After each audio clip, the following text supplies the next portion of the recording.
Guys, Mumbai दुनिया का एक इकलौता ऐसा शहर है जो कभी भी नहीं सोता। अगर आप यहाँ पर जाओगे तो आप देखोगे कि रात में भी रौनक रहती है, स्पेशली मुंबई के मरीन ड्राइव पर। लेकिन उसी मरीन ड्राइव की एक ऐसी स्टोरी है जो आपका दिमाग हिला के रख देगी। तो ऐसी क्या है इस स्टोरी में, वो जानने से पहले हेलो गाइस, मेरा नाम है अविनाश कुमार और आप देख रहे हो हॉरर स्टोरीज।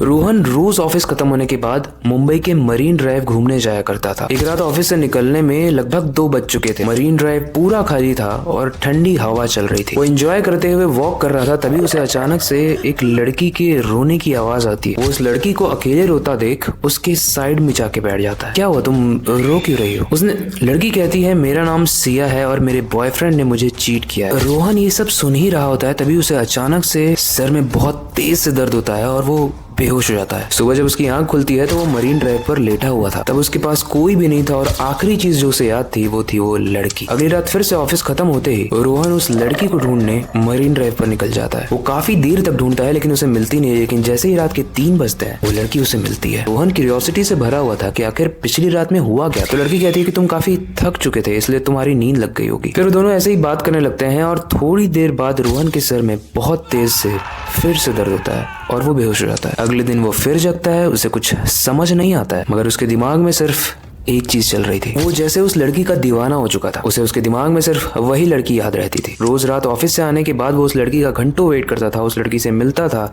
उसके सर में दर्द होता था, वो बेहोश होता और सुबह सेम स्टोरी हर रोज रिपीट हो रही थी। लेकिन गाइस स्लोली वो बहुत ज्यादा वीक हो गया, उसकी तबीयत खराब होने लगी। ऐसे में एक दिन उसके दोस्त ने उससे पूछा कि तुम ठीक तो हो? तब उसने अपने दोस्त को सिया के बारे में बताया, वही मरीन ड्राइव वाली गर्ल। तो दोस्त कहता है, अच्छा ऐसी स्टोरी है, क्योंकि कल रात मैं भी मरीन ड्राइव पे था और तुम अपने आप से बातें कर रहे थे, मुझे लगा खुद से ही बातें कर रहे होगे। रोहन ये बात सुनकर शॉक हो जाता है और वापस से उस रात सिया को ढूंढता है, लेकिन इस बार सिया नहीं मिलती है। सिया के ना मिलते ही रोहन बहुत परेशान हो गया, उसकी बॉडी कांपने लगी, उसकी बॉडी से पसीना आने लगा, मानो जैसे कोई ड्रग एडिक्ट होता है। जैसे कोई ड्रग्स के लिए तड़पता है वैसे ही वो सिया के लिए, उस लड़की के लिए तड़प रहा था। गर्लफ्रेंड नहीं थी फिर भी वो घबराहट में, परेशानी में, क्यूरियोसिटी में मरीन ड्राइव के बाउंड्री पर चढ़ जाता है और चिल्ला कर सिया को चिल्लाता है, सिया तुम कहाँ हो, सिया तुम कहाँ हो। तभी अचानक से उस समुद्र से एक बहुत बड़ी लहर निकलती है और उसके अंदर से एक काला साया निकलता है जो रोहन के आर पार हो जाता है। तभी रोहन के पीछे से सिया की आवाज आती है और जब वो पीछे मुड़ कर देखता है तो यस, वो सिया ही थी। वो फिर से वहीं बैठकर बातें करने लगता है। उसे बार बार अपने ऑफिस वाले दोस्त की बात याद आ रही थी कि उसने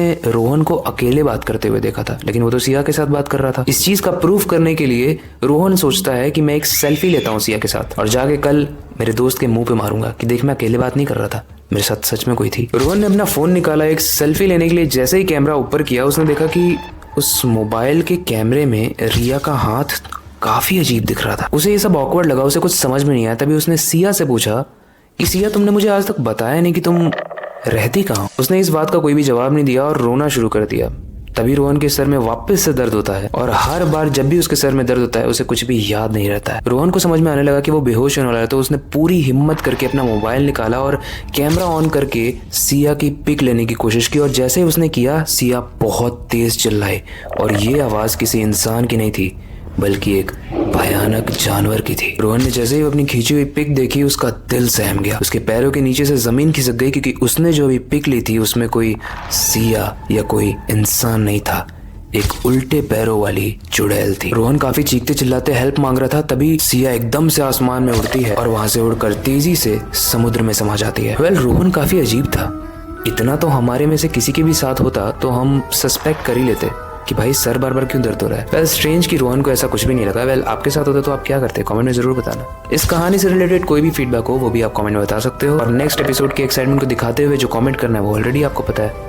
बाकी एंड में मैं क्या कहता हूँ वही कहता हूँ। स्टोरीज कितनी भी डिफरेंट हो, एंड वाला पार्ट हमेशा सेम रहेगा। Let's start. तो अपनी क्यूरियोसिटी को डाई मत होने देना, नई चीजें सीखते रहना, अपने बेड के नीचे और खिड़की के बाहर जरूर देख लेना। मिलते हैं अगली वीडियो में।